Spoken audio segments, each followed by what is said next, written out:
My restart account is now in a kingdom that's on its way to KvK Season 2. And man, is this a throwback, a blast from the past. In this video, I want to talk about the things that are different in a kingdom that is on its way to KvK Season 2 when compared to a kingdom that's in the Season of Conquest.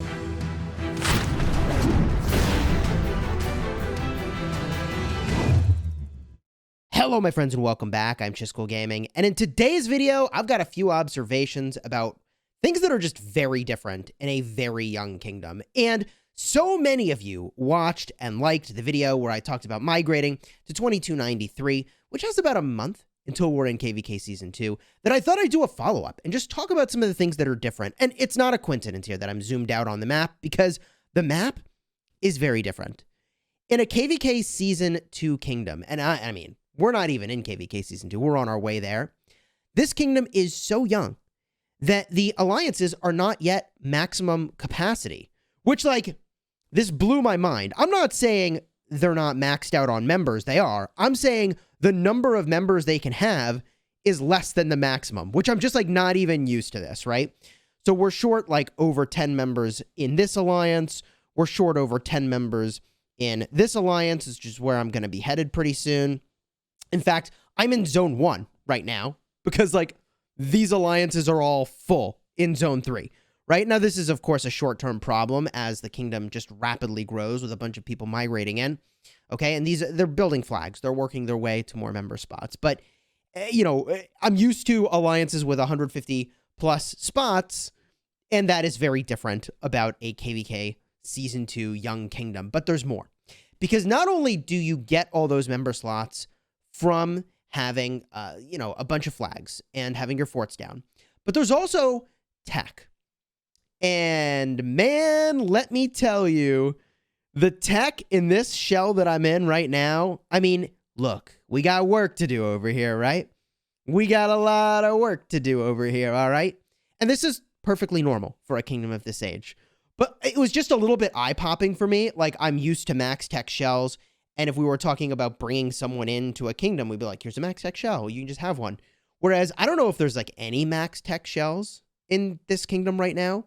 And that's not a knock against the kingdom. It's just young. This is, like, just a reality of migrating back to a very young kingdom. So the tech is super relevant.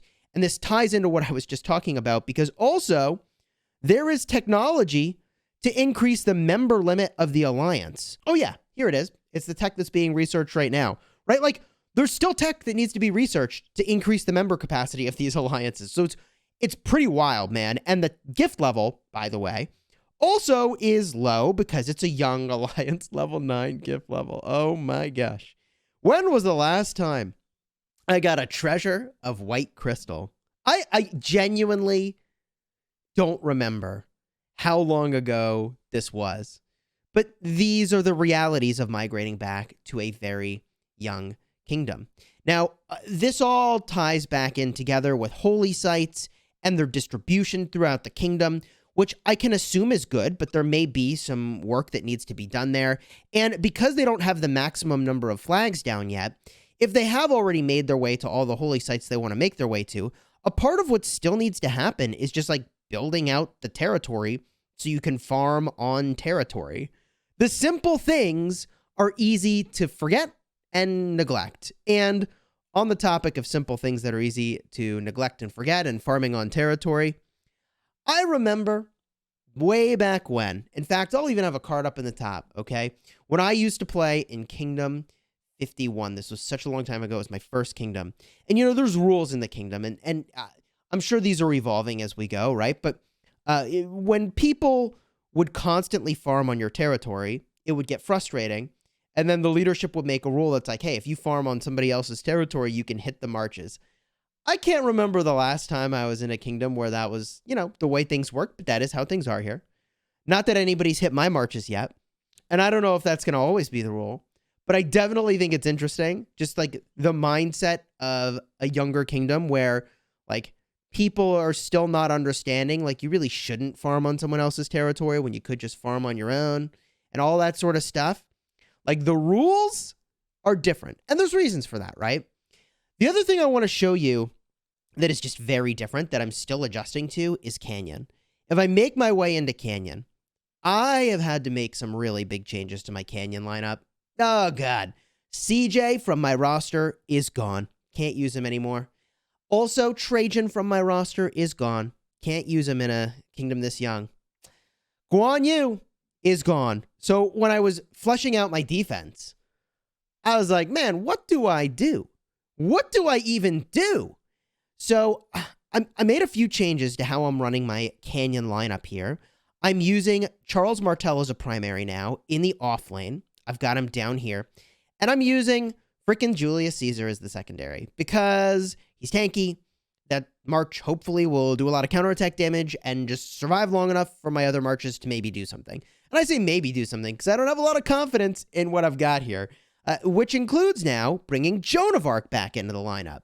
Joan of Arc is absolutely phenomenal, and given that I'm not using Trajan, I'm definitely going to be using Joan.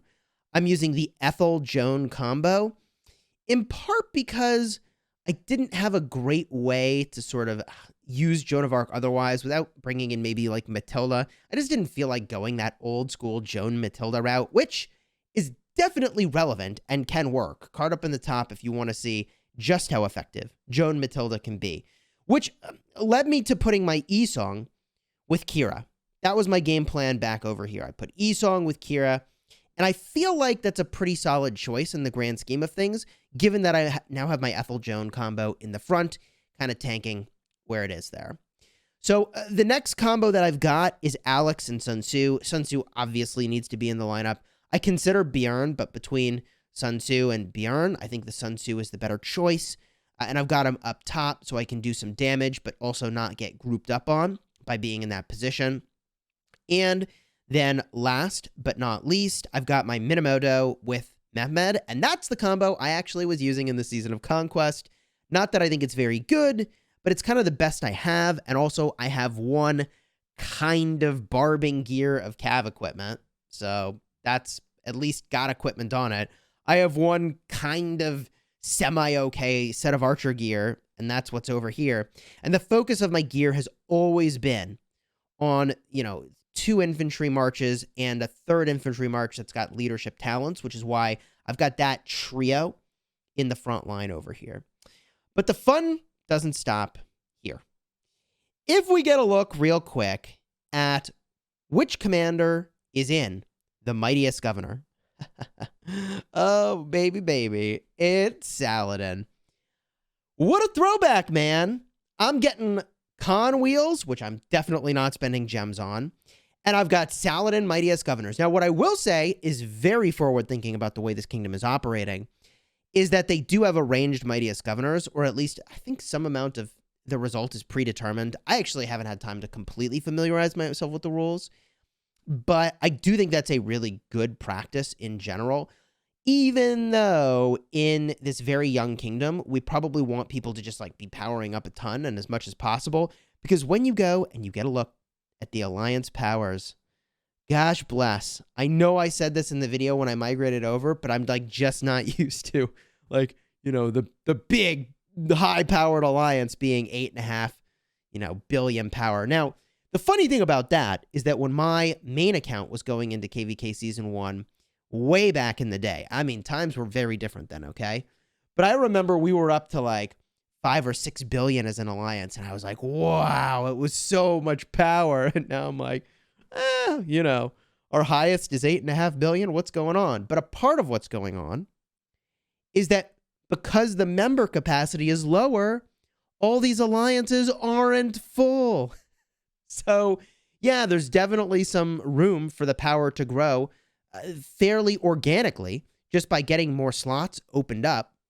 And that's going to happen over time, and more people are coming to the kingdom. In fact, a bunch of people have messaged me saying, Chisgule, I want to come to 2293. If that's something you want to do, you are 100% welcome to join us over here. If you are over a certain amount of power, you're going to need to get sort of checked to make sure that you're going to be a good fit for the kingdom. And the players that you would want to talk to if you were interested in joining us. And look, just to talk about what I'm doing here, I'm I'm here to follow some people that I've been with for a long time. That was my goal. I want to cover KvK Season 2 because you all wanted to see it. You all watched the heck out of my video where I said I was migrating, so you said you wanted to see it, and then you watched, and I appreciate that. The thing that I'm doing here, though, is not to build a super kingdom, but I do think that they are trying to build a very strong kingdom here, so I won't make any claims that we're on our way to being some kind of superpower kingdom, but if you want to join a kingdom that is doing this KvK Season 2 thing, you would message Jillos or you would message Max, who for some reason isn't right now R4, and Sip, or you'd message Memento Mori, and you talk to them, and they can get you sorted out. And, I mean, people are making their way over here. There's a name you may recognize from my live streams that made their way over here, and that is Sasuke. So, kind of cool to see him here. Right over here, boom.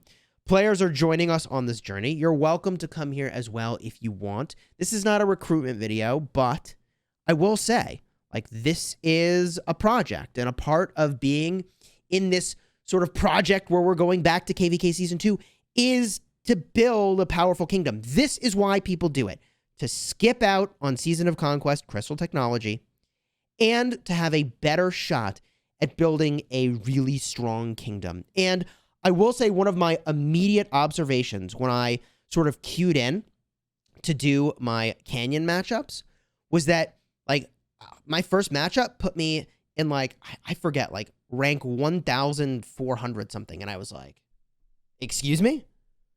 Excuse me? There are so many players in Young Kingdoms. It's crazy, man.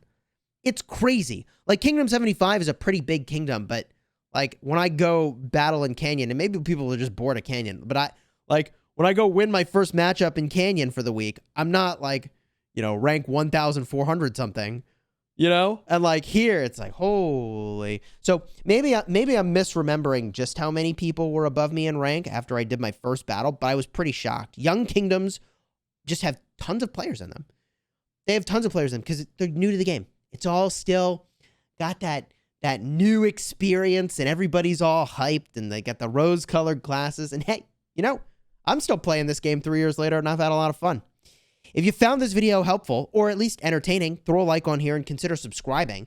I think the next video I want to make about this restart process is going to be what commander pairs that I use now that I'm in this kingdom, and my favorite commanders for this account, and in general, like Guan and Trajan, right, are not usable. CJ, not freaking usable. So what pairs do I plan to use in KvK and why? If that's a video that you want to see for my restart account, then let me know down below in the comments. And if you didn't see the video where I migrated here in the first place, I mean, so many people watched it, so you probably watched it, but I'll card up in the top if you want to see that video where I talk about kind of why I came to this kingdom a little bit more in depth and the preparations I made to do it. And until next time, you have fun smashing the kingdom.